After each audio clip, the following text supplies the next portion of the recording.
Consignment पढ़ रहे थे हम लोग लास्ट क्लास में, याद होगा आप लोगों को, ठीक है जी। कंसाइनमेंट में हम लोगों ने थ्योरी पढ़ी थी उसकी, मतलब कंप्लीट थ्योरी नहीं हुई थी बट टू द एक्सटेंट हम कर चुके थे। अब थोड़ी बहुत चीज़ें बची हैं, नॉर्मल लॉस क्या होता है, नॉर्मल लॉस क्या होता है, बाकी चीज़ें क्या होती है। अच्छा, कल की जो थ्योरी पढ़ी थी हमने, आप लोगों को याद तो होनी चाहिए थोड़ी बहुत, ऐसा तो नहीं है कि याद नहीं होगी। उसके बाद हमने एंट्रीज पढ़ी थी, आपको जहाँ तक याद होगा पढ़ी थी एंट्रीज को। अगर हम थ्योरी और एंट्रीज की बात करें, उसके बाद एक और चीज़ आती है, दैट्स योर लेजर्स। पहले हम लेजर्स पे बात कर लेते हैं, देन हम मूव करेंगे अपने क्वेश्चन के ऊपर, ठीक है जी। चंगा चलेगा? तो चलेगा, हम लोग पहले लेजर्स के ऊपर बात कर लें। लेजर्स के अंदर सबसे पहले जो आपका बनेगा दैट विल बी, हाँ जी, कंसाइनमेंट अकाउंट। अच्छा, कंसाइनमेंट अकाउंट मैंने कल बताया था कौन सा अकाउंट होता है, नॉमिनल अकाउंट। और नॉमिनल अकाउंट के अंदर एक खासियत होती है, पता तुम लोगों को? हाँ जी, नॉमिनल अकाउंट के अंदर एक खासियत होती है, क्या? 2 स्टेप्स के अंदर नॉमिनल अकाउंट कंप्लीट हो जाता है। 2 स्टेप्स के अंदर नॉमिनल अकाउंट कंप्लीट हो जाता है, ठीक है जी। कौन कौन से 2 स्टेप? कंसाइनमेंट के अंदर सिर्फ 2 स्टेप होंगे, तीसरा स्टेप नहीं होगा, लॉजिकली समझना। अगर देखो हर चीज रटते रहोगे या याद करते रहोगे तो पॉसिबिलिटी नहीं है, लेकिन अगर मैं बात करूं कंसाइनमेंट अकाउंट आपका 2 स्टेप्स में कंप्लीट हो जाता है, तो वो कैसे, ये क्वेश्चन पूछना होगा। मैं सिर्फ 2 स्टेप करूंगा, तीसरा स्टेप नहीं करूंगा, आपका ये नॉमिनल अकाउंट कंप्लीट हो जाएगा, जिसका नाम है कंसाइनमेंट अकाउंट, मतलब नॉमिनल के अंदर। चलेगा, इस पर बात कर लेते हैं। देखिएगा, मैं इसको अलग अलग तरीके से 2 स्टेप्स के अंदर लेने वाला हूं।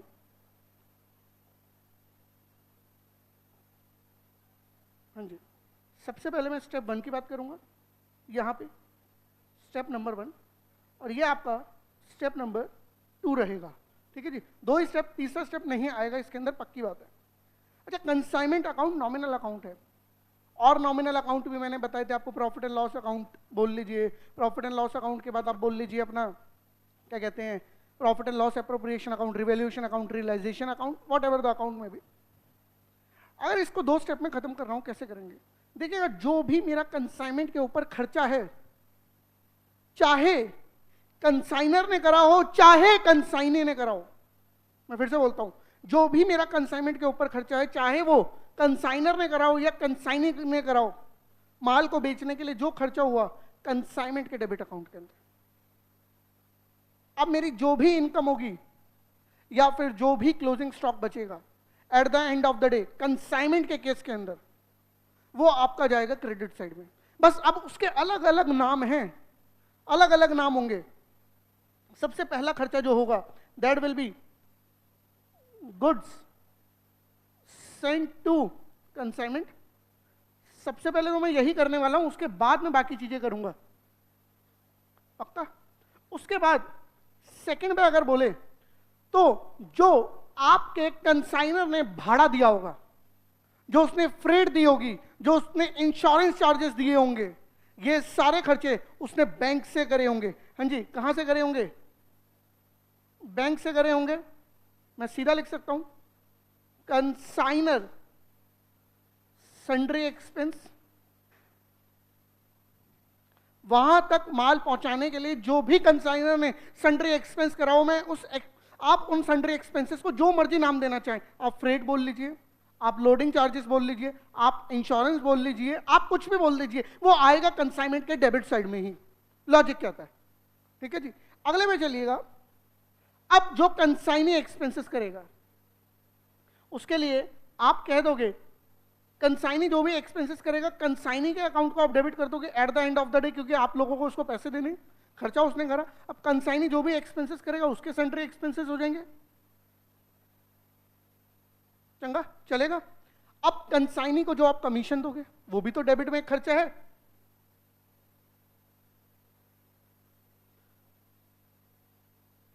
इसको थोड़ा नीचे ले आते हैं।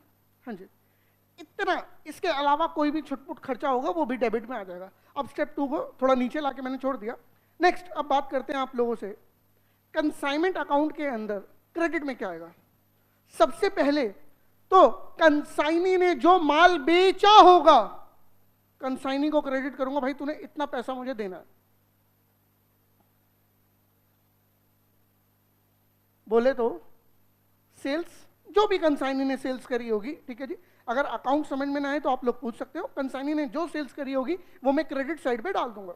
नेक्स्ट, अब आपके पास बचा होगा inventory at the end of the day. यहां पे जो सेकंड चीज आएगी वो बचेगी आपके पास inventory at the end of the day. अब आपके पास कौन सी इन्वेंट्री कितने की है इसकी कैलकुलेशन एक अलग चीज है। अगर क्वेश्चन डायरेक्ट दे दे तो बहुत बढ़िया, लेकिन जब वो डायरेक्ट ना दे तो क्या, inventory at the end of the day आपको दी नहीं हुई, आपको अलग से जाके कैलकुलेट करनी पड़ेगी, क्योंकि कंसाइनमेंट की इन्वेंट्री निकालना भी अपने आप में एक अलग चीज है। क्लोजिंग स्टॉक, सोचिएगा आपने टोटल 10 लाख का माल भेजा, 10 लाख में से आज भी 3 लाख का माल उसके पास पड़ा है, क्या वो माल 3 लाख का है? बताइए, क्या वो माल 3 लाख का है? नहीं, कितने का है? यही क्वेश्चन है मेरा आप लोगों से, वो माल 3 लाख का नहीं है एक्चुअली में। अब उसके अंदर कुछ खर्चे जुड़ेंगे, वो 3 लाख से उसकी वैल्यूएशन ऊपर हो चुकी है, और कितनी वैल्यूएशन ऊपर हो चुकी है वही खर्चे आप लोगों को निकालने के। कैसे निकालेंगे सुनिएगा, आपको जितने भी, अच्छा सीधा बात करते हैं अपने नॉर्मल सिनेरियो के ऊपर। आपको याद होगा जब भी हम रॉ मटेरियल खरीद के आते थे, रॉ मटेरियल खरीदते हुए जितने भी डायरेक्ट एक्सपेंसेस होते थे हम लोग ऐड कर देते थे, जितने भी डायरेक्ट एक्सपेंसेस होते थे हम ऐड कर देते थे। अब यहां से माल जब कंसाइनी के गोडाउन पे गया, उसके बीच में भी तो डायरेक्ट एक्सपेंसेस हुए हैं। जब कंसाइनर ने कंसाइनी के पास माल भेजा, कंसाइनर ने कंसाइनी के पास माल भेजा, जितने का भी माल भेजा और जितना भी उसका खर्चा हुआ, सब डायरेक्ट खर्चे बिना सोचे समझे, सारे के सारे डायरेक्ट खर्चे हैं क्वेश्चन के अंदर। अगर कंसाइनी के खर्चे अलग से दिए, कंसाइनर के अलग से दिए, तो भाई साहब कंसाइनर के सारे खर्चे डायरेक्ट हैं। अब कंसाइनी के कुछ खर्चे डायरेक्ट हैं, कुछ इनडायरेक्ट हैं, उसके ऊपर काम करना होगा आपको। फिर से बोलता हूं, कंसाइनी के कुछ खर्चे डायरेक्ट हैं, कुछ खर्चे इनडायरेक्ट है, बस यही पता लगाने का। अब कौन से खर्चे डायरेक्ट है, कौन से खर्चे इनडायरेक्ट है, यही दिक्कत है, ठीक है जी। अब डायरेक्ट और इनडायरेक्ट खर्चों को कैसे पता लगाएंगे जरा सुनेगा। सर कंसाइनी ने जब जब माल उतारा वो उसका डायरेक्ट खर्चा है, अनलोडिंग चार्जेस जो दिए वो इनडायरेक्ट है, गोडाउन का रेंट इनडायरेक्ट खर्चा है, वो डायरेक्ट नहीं है। गोडाउन मतलब माल उतारना डायरेक्ट था, लेकिन गोडाउन में रेंट देना इनडायरेक्ट खर्चा था। बैड डेट्स हो जाना, भाई तेरा मेरा खर्चा हो सकता है तेरी वजह से जो तू उससे पैसे रिकवर नहीं कर पाया, लेकिन वो उस जो अनसोल्ड माल है उससे कोई रिलेट नहीं करता, तो वो इनडायरेक्ट कहलाएगा।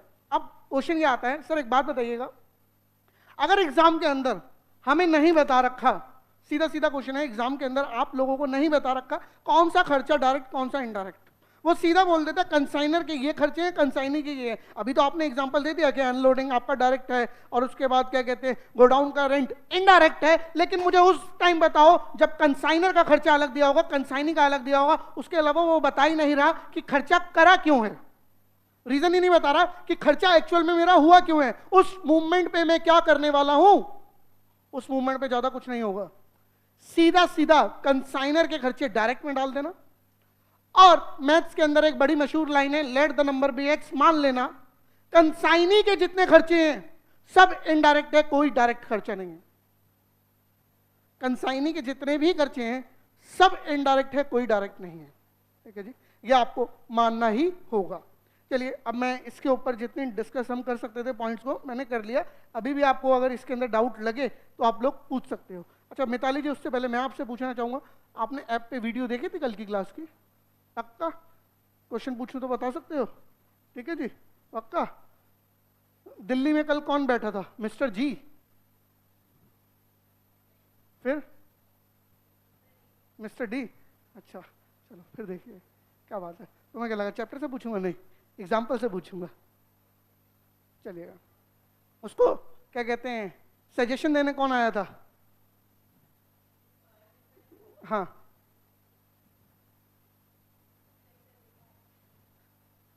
देखिए, लेक्चर देखा है नालायक। मिस्टर जी, मिस्टर जी ही तो सजेशन देने आया था, और कौन आया था? है ना? हाँ चलेगा सर, चलेगा। स्टेप नंबर 1 में कोई डाउट? किसी को कोई भी डाउट नहीं है स्टेप नंबर 1 में?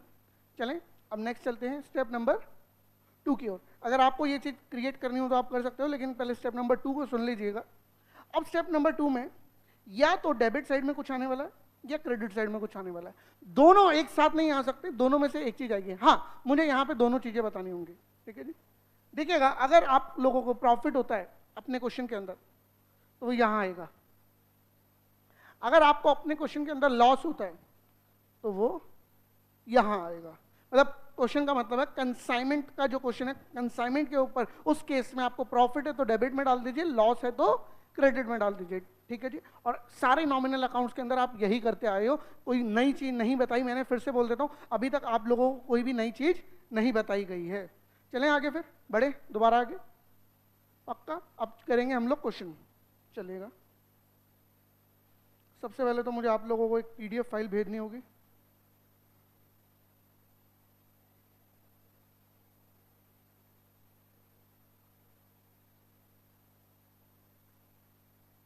डाउनलोड आज ही होना है, हाँ हो गई। और इसको भी डाउनलोड करके पहले ये शेयर कर देता हूँ, या छोड़िए ये बाद में शेयर करेंगे पहले, क्योंकि आज सीधा ही क्वेश्चन करने का।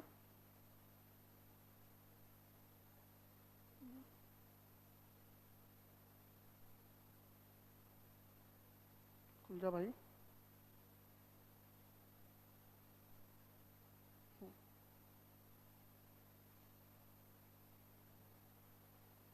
देखिएगा आप लोगों के पास पीडीएफ फाइल पहुंच गई होगी।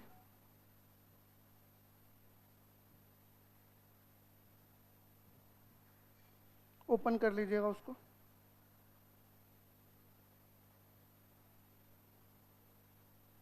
हाँ जी, मिल गई पीडीएफ फाइल। क्वेश्चन नंबर 1, ये इसमें कंसाइनमेंट के सारे क्वेश्चंस हैं, आपको आंसर्स भी मिल जाएंगे थोड़े बहुत, अगर आंसर्स होंगे, वैसे होने चाहिए, ऐसा नहीं है कि टॉपर्स ने आंसर नहीं डाले होंगे, मे भी हो सकता है अगर आंसर जो एक ही केस के अंदर नहीं होंगे इसके अंदर, क्योंकि पीडीएफ के अंदर ये जो था ये पूरा चैप्टर नंबर 6 था, ठीक है जी, यूनिट नंबर 6 जिसको बोला जाए, यूनिट नहीं चैप्टर बोला जाए, चैप्टर नंबर 6 था जिसको मैंने ट्रिम करा है। सिर्फ आप देख रहे होगे कि जो पीडीएफ की शुरुआत है पेज नंबर 6.17 से हो रही है, रीजन बीइंग इससे ऊपर की जो 2 यूनिट थी उसके क्वेश्चंस मैंने हटा रखे हैं, मैंने सिर्फ यहाँ पे जो आपको क्वेश्चंस दिए कंसाइनमेंट के ही दिए हैं, ठीक है जी। चलेगा, चलेगा। प्रॉब्लम नंबर 1 को पढ़ना शुरू करते हैं, फिर उसको सॉल्व करेंगे।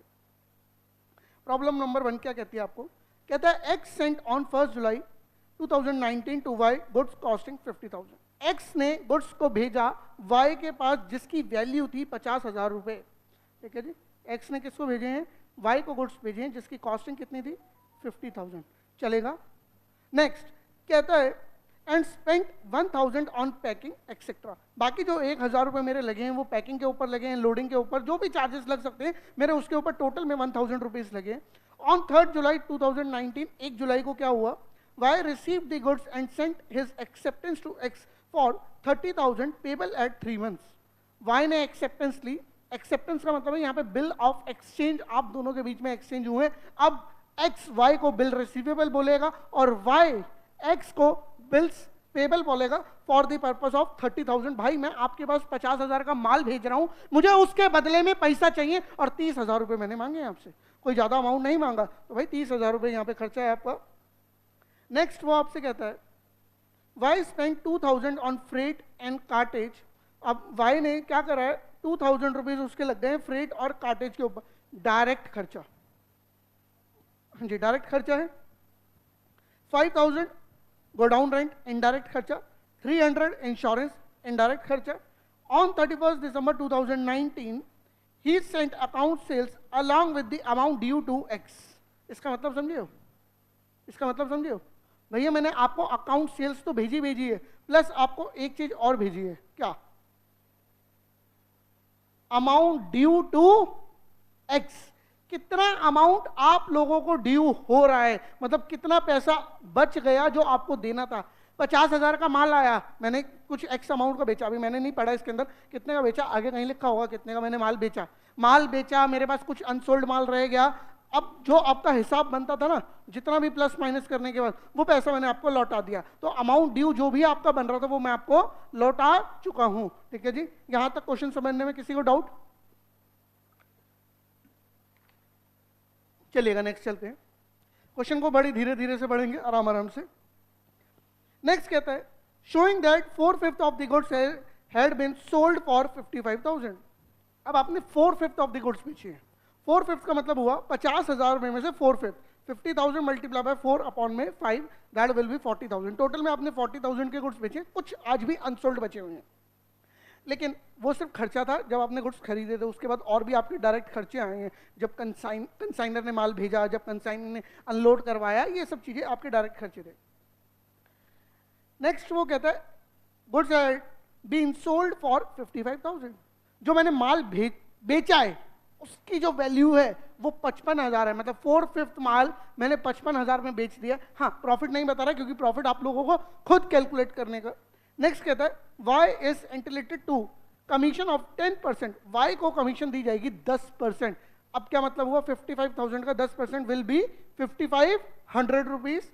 कहता है one of the customer turned insolvent and could not pay 600 due from him, और एक कस्टमर इंसॉल्वेंट हो गया, वो अपने पैसे नहीं लौटा पा रहा। Show necessary journal entry in the books of consignor, journal entries को शो करिए। उसके बाद ऑल्सो प्रिपेयर लेजर अकाउंट्स। एक काम करें, सीधा सीधा सिंपल काम, पहले लेजर्स प्रिपेयर करते हैं, फिर जर्नल एंट्री करने में देखना आसानी लगेगी, ठीक है? क्योंकि लेजर्स जो होते हैं कई बार आप लोगों के लिए मुश्किल हो जाते हैं, और जर्नल एंट्री क्योंकि फिर रटते रहते हो तुम लोग, तो अगर हम पहले अपने लेजर्स प्रिपेयर कर लें फिर जर्नल एंट्री देखना कितनी आसान लगेगी। करें? कैसे करने का? इसको ऐसे करने का, और इसको ऐसे ही करने का, और इसको उठा के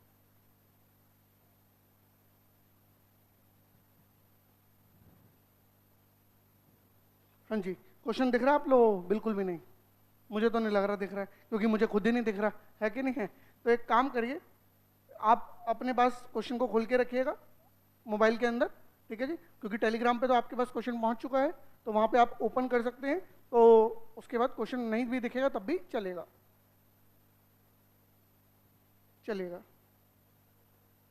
सबसे पहले हम लोग शुरू करते हैं अपना आंसर।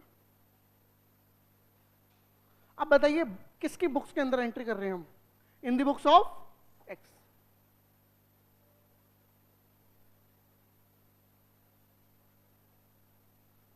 सबसे पहले क्या प्रिपेयर करेंगे? Consignment to Y account. Reason being, आप कंसाइनमेंट तो यार किसी को भी दे सकते हो ना, वाई को दे सकते हो, जेड को दे सकते हो, ए को दो, बी को दो, सी को दो, डी को दो, डजंट मैटर। आप कंसाइनमेंट दे रहे हो, कंसाइनमेंट तो किसी को भी दो, तो कंसाइनमेंट के बाद उसका भी नाम लिखा जाएगा जिसको आप लोग कंसाइनमेंट दे रहे हो। सीधा सीधा सिंपल सिंपल बात है, ठीक है जी।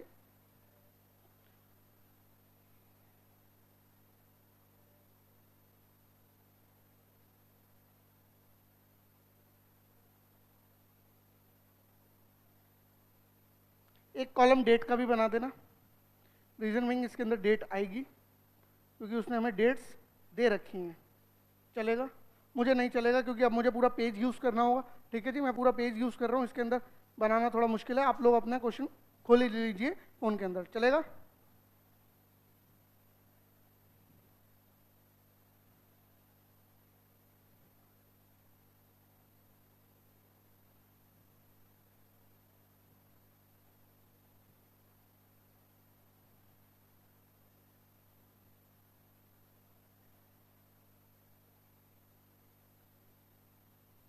चलेगा। Date, particulars, rupees, date, particulars, और देन फिर से रुपीस। चलिए, सबसे पहले हम लोगों ने जो गुड्स माल भेजा है कंसाइनी को, उसके बारे में एंट्री कर लेते हैं। और किस डेट पे भेजा था, कोई मुझे डेट बता सकता है?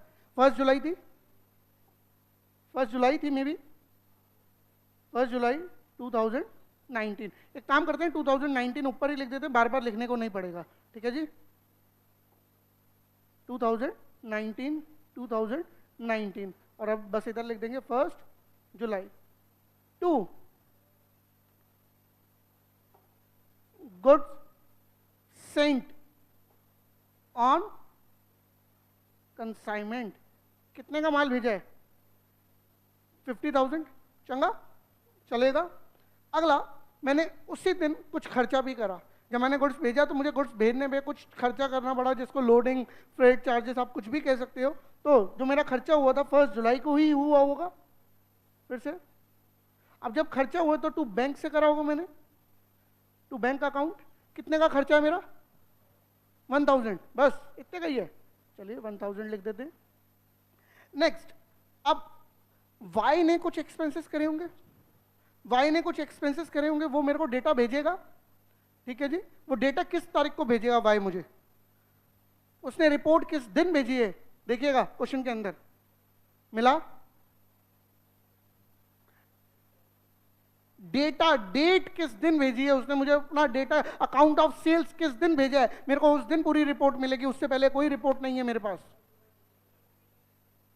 31 दिसंबर आइएगा, 31 दिसंबर को टू वाई अकाउंट उसने क्या क्या खर्चे करे हैं वो मुझे खर्चे बताइए एक एक करके। फ्रेट का खर्चा कितने का है? 2000। नेक्स्ट, सॉरी किस खर्चा? रेंट 500। अगला कितने का? 300। नेक्स्ट, बैड डेट्स भी तो हुए हैं 600। बाहर टोटल चला जाएगा आपका, हाँ जी बाहर टोटल चला जाएगा, कितने का है टोटल? 3400। नेक्स्ट,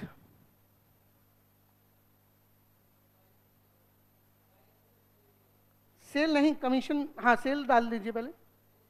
31 दिसंबर क्या लिखेंगे? बाय वाई अकाउंट और ब्रैकेट में सेल्स कितने की? 55,000, ठीक है जी। नेक्स्ट, फिर से 31 दिसंबर आएगी, उस दिन इन्वेंट्री तो निकाल लेंगे, पहले हम इसकी क्या डाल देते हैं? वाई की कमीशन डाल देते हैं। आइएगा 31 दिसंबर को ही टू वाई और ब्रैकेट में क्या डालने का?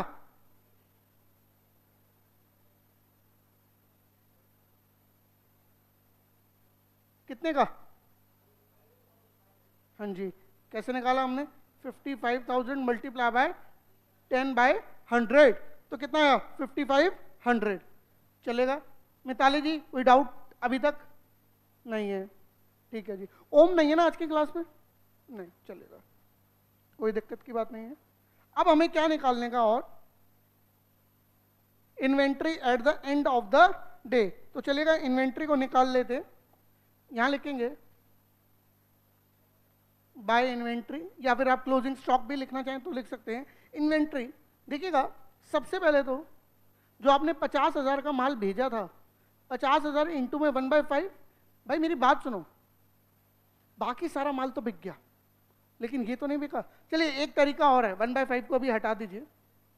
50,000 प्लस में कंसाइनी के डायरेक्ट एक्सपेंसेस कितने के हैं?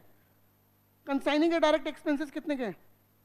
1000 प्लस, सॉरी कंसाइनर के डायरेक्ट एक्सपेंसेस 1000 है, कंसाइनी के डायरेक्ट एक्सपेंसेस कितने के? आइएगा देखिएगा, इसीलिए मैंने खर्चों को अलग अलग लिखा है ताकि हमें देखने में बाद में दिक्कत ना आए।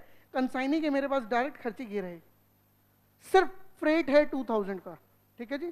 तो इसको मैं क्या करूंगा? प्लस 2000, इसको ब्रैकेट में लेके अगर मैं मल्टीप्लाई बाय 1/5 कर दूं, क्या मेरे पास क्लोजिंग इन्वेंट्री नहीं निकल आएगी? क्लोजिंग इन्वेंट्री मेरे लिए क्या क्या होगी? जो माल नहीं बिका प्लस उसके ऊपर जो भी डायरेक्ट एक्सपेंसेस हुए, चाहे कंसाइनर ने कराओ चाहे कंसाइनी ने कराओ, तो आप क्या करने वाले हो? आप करने वाले हो 50,000, जो जिसमें से माल नहीं बिका 50,000 में से जो मैंने खर्चा करा कंसाइनर ने, जो खर्चा करा कंसाइनी ने, तीनों को उठाओगे प्लस करोगे मल्टीप्लाई कर दोगे 1/5। रीजन बीइंग 4/5 तो गुड्स बिक चुका है, तो जो बिक चुका है वो तो क्लोजिंग स्टॉक में आएगा नहीं, जो नहीं बिका वो है मेरे लिए क्लोजिंग स्टॉक, ठीक है जी। अब बताइए अमाउंट कितना आएगा? हाँ जी 10,600। हाँ जी, अब आप लोग प्लस माइनस करके इसी के अंदर मुझे बता सकते हैं आपका प्रॉफिट हुआ या लॉस हुआ? कैलकुलेटर निकालिए फटाफट।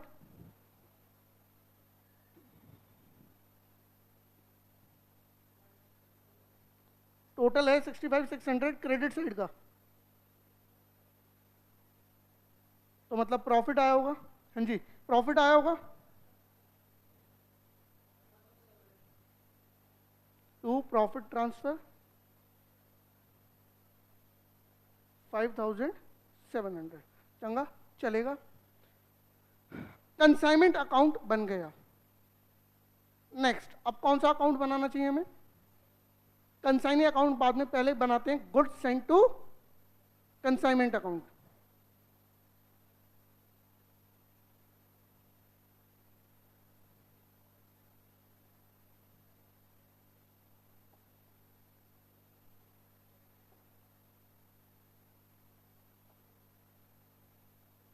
डेट ज़्यादा बड़ा मत बनाना, ये पर्टिकुलर्स, और ये आपका अमाउंट, फिर से डेट,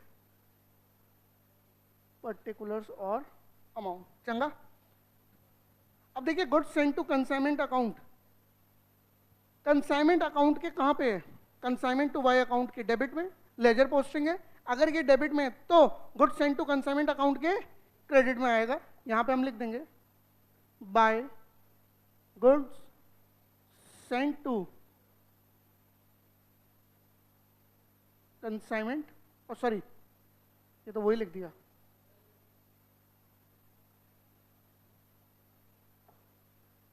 बाय कंसाइनमेंट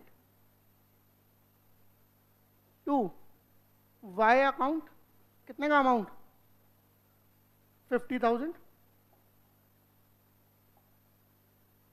नेक्स्ट, हाँ जी, नेक्स्ट चलने का। अब नेक्स्ट में मेरे को ये अमाउंट को कहीं ट्रांसफर करना होगा। कहाँ ट्रांसफर कर सकता हूँ ये अमाउंट को, बताइए? Trading account. ठीक है जी, कहाँ चलेगा ये? Trading account. सीधा बोलेंगे टू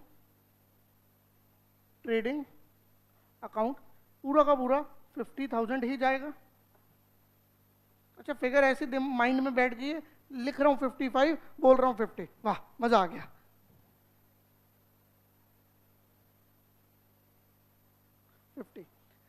यहां तक किसी भी बच्चे को कोई भी डाउट नहीं है? चलें आगे।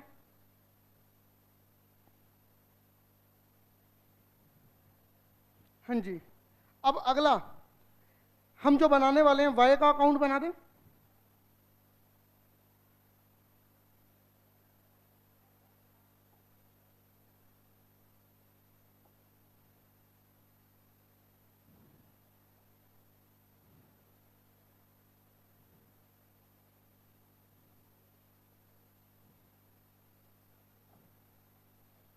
अब मैं ऊपर हेडिंग में नहीं लिख रहा, डेट, पर्टिकुलर्स, अमाउंट, वो आप अपने आप लिख सकते हैं। 2019 से शुरू कर रहा हूँ, सॉरी 2019। सबसे पहले वाई ने आपको क्या भेजा है? वाई ने आपको क्या भेजा है सबसे पहले? Bill receivable. तो यहाँ पे क्या आएगा?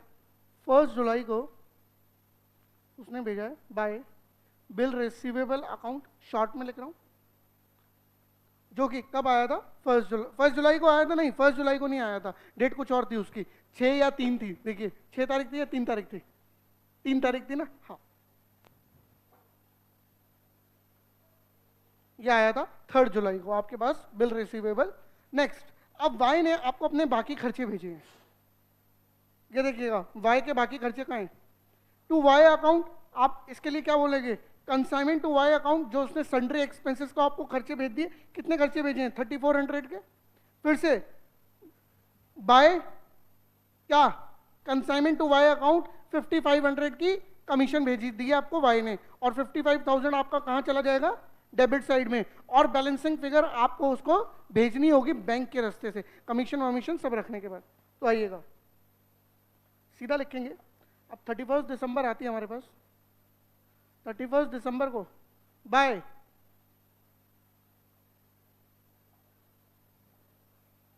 Consignment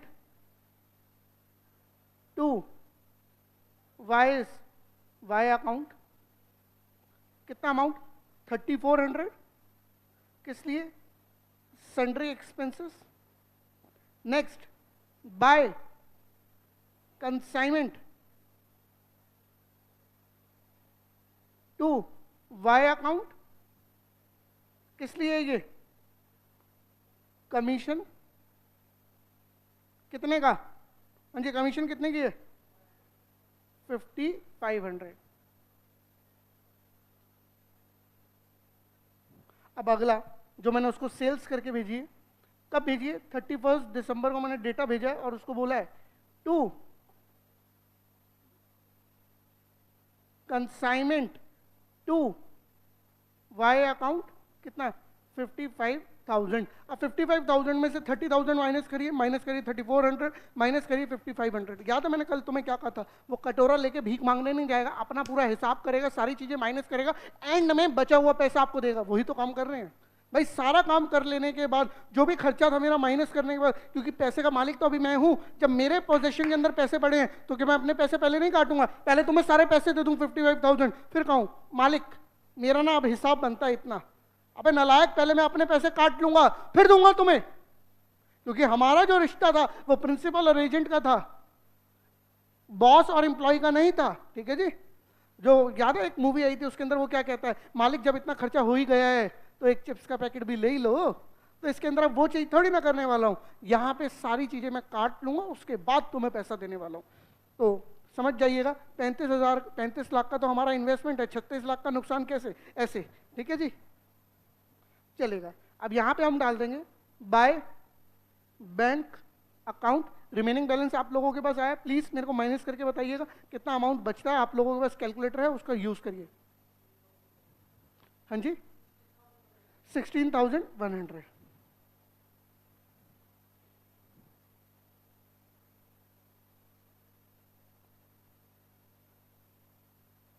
$55,000 and 55,000। क्लियर?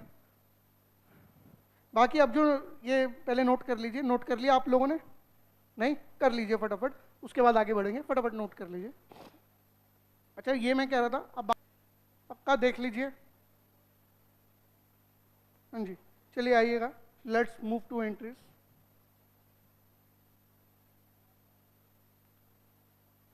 अच्छा होता यूं है, हम लोग ना एंट्रीज पहले कर देते हैं और सर आपने हमें एंट्रीज बाद में करवा रहे हो और आपने लेजर्स पहले करवा दी, ऐसा क्यों?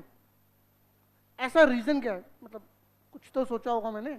राउडी राउटर मूवी देखिए, मैं आया, मैं कूदा, मैं लेटा, कुछ तो सोचा होगा। रीजन क्या है ऐसा? मतलब ऐसे ही थोड़ी ना हवा के अंदर मैं तुम्हें कह दूंगा आओ पहले हम लोग लेजर्स करेंगे फिर एंट्री करेंगे, मजे थोड़ी ना आ रहे हैं मुझे। देखिएगा रीजन क्या था। अब एंट्रीज हो जाएंगी आसान। लेजर्स के अंदर तो आप समझ के कौन सी चीज कहाँ जानी है, क्योंकि लेजर्स मैंने आज ही क्लास में शुरू करे थे और एंट्रीज मैंने लास्ट क्लास में बताई थी। ठीक है जी, लेजर्स मैंने आज ही स्टार्ट करे और एंट्रीज मैंने लास्ट क्लास में बताई थी। थोड़ा सा याद कराने में भी तुम लोगों को मुश्किल आती। अब जरा इसको देखिएगा, ये कौन सा अकाउंट है? Consignment to Y account. Consignment to Y account debit. To की आइटम्स ये रही, देखो तो सही। To goods sent on consignment account, to Y's account खर्चे, टू वाइज कमीशन, और प्रॉफिट लास्ट में डालेंगे, प्रॉफिट नहीं डालने का भी। फिर अब आप करोगे Y's account debit to consignment to Y account, यहां पे इन्वेंट्री अकाउंट डेबिट टू, अब प्रॉफिट डाल दो, consignment to Y account debit, खत्म। अब बताओ जादू था? पहले लेजर्स करते ही एंट्री तो खत्म हो गई। अब मैं तुम्हें कहता एंट्री करो, चलो अब लेजर पोस्टिंग करेंगे, अब खत्म कब करेंगे? लॉजिकली देखो, अगर मैंने पहले लेजर्स बना दिए, अब मेरी एंट्री में चांसेस कम है गलती के भी चांसेस कम है। तो सीधा लेजर्स को उठाना और एंट्री को पोस्ट करते हुए चले जाना। कितनी स्पीड में कितनी तेजी से करने वाले हो ये बात तुम्हें भी नहीं पता। फंडा था, दैट्स द पॉइंट। चलेगा। सबसे पहली एंट्री क्या हुई होगी? लेजर्स तुम लोगों के हाथ में है। सबसे पहली एंट्री 1 जुलाई को ही होगी। अच्छा फॉर्मेट इसका खुद बनाते रहना नालायकों, मैं फॉर्मेट नहीं बनाने वाला। अब इसका फॉर्मेट यार बना सकते हो, कोई इतना मुश्किल फॉर्मेट नहीं है। मैं सीधा एंट्री करने वाला हूं, तुम लोग बोलोगे तो डेट लिख दूंगा, चलेगा? 1 जुलाई 2019। इस दिन मैंने क्या करा है? मैंने आपको गुड्स को भेजा है। Consignment to Y account debit to, हाँ जी बोलिए, to goods sent on consignment. और देखिए कितना आसान हो गई है हमारे लिए चीजें। रीजन बीइंग हम लोगों ने पहले क्या करा है, सिर्फ एक ही चीज करी है हमने, पहले से लेजर्स क्रिएट कर लिए। अमाउंट क्या जाने वाला है यहाँ पे 50,000 और इसका भी 15,000। अब अगली एंट्री ना क्रोनोलॉजिकल ऑर्डर के अंदर समझिएगा, करिएगा। क्रोनोलॉजी समझिए, अमित शाह बोलता है तो सर अगली ऑर्डर क्या आने वाला है, अगला ऑर्डर, हाँ जी पैकेजिंग, बिल्कुल सही। 1 जुलाई को ही मैंने माल को पैक करा होगा, जब मैं आपको माल भेज रहा हूं तो उसी दिन मेरा पैकिंग का खर्चा भी आया होगा, तो उसके लिए एंट्री क्या होगी, consignment to Y account debit to bank account, खर्चा हो गया भाई मेरा 1,000 रुपए का तुझे माल भेजने के लिए। बाकी इसके अंदर जो भी इंश्योरेंस जो भी आपको इंक्लूड करना है आप लोग कर सकते हो। नेक्स्ट चलिएगा एंट्री के अंदर। अब नेक्स्ट डेट कौन सी आएगी एंट्री की, 3rd of July, 3rd of July आनी चाहिए। जो मेरे पास बिल रिसीवेबल आया है, चंगा चलेगा तो आइएगा करते हैं। बिल रिसीवेबल अकाउंट डेबिट, अच्छा वाई के अंदर हमने बिल रिसीवेबल डाला था ना, हाँ डाला था बिल्कुल। Bill receivable account debit to Y's account, amount will be 30,000, date डाल देते हैं 3rd जुलाई, चलेगा। नेक्स्ट चलें आगे, हाँ जी क्या हो गया, वाई के एक्सपेंसेस अभी डाल दोगे 31 दिसंबर को डालोगे, 31 दिसंबर को। क्या 31 दिसंबर आ गई है आप लोगों के पास, is it time to do the entries of 31 दिसंबर, दिल पे हाथ रख के बताइए। नहीं, बिल रिसीवेबल कितने महीने का था, 3 महीने का, तो बिल रिसीवेबल रिसीव नहीं होगा, हाँ जी बोलिए होगा। तो कब रिसीव होगा वो, जुलाई में आपने बनाया, 3 महीने यहां से इंक्लूड करिए, तो वो क्या तारीख होने वाली है, हाँ जी 1 अक्टूबर। 3 जुलाई से 3 महीने 1 अक्टूबर को कंप्लीट होते हैं। आइएगा 6/10/2019, ठीक है जी। तो अब यहां पे आप कहोगे bank account debit to bill receivable account, that will be 30,000। अब कुछ एक्स्ट्रा ऑर्डर नहीं बचा, आप लोग खुद भी एंट्रीज, बाकी रिमेनिंग एंट्रीज कर सकते हो, क्योंकि इसके अंदर सीरियल ऑर्डर में मुझे आप लोगों को लाना था और वो मैं ले आया हूँ। आप इसको नोट डाउन कर लीजिए, रिमेनिंग पार्ट आपका होमवर्क रहेगा एंट्रीज का, ठीक है जी। कर दीजिए इसको फटाफट।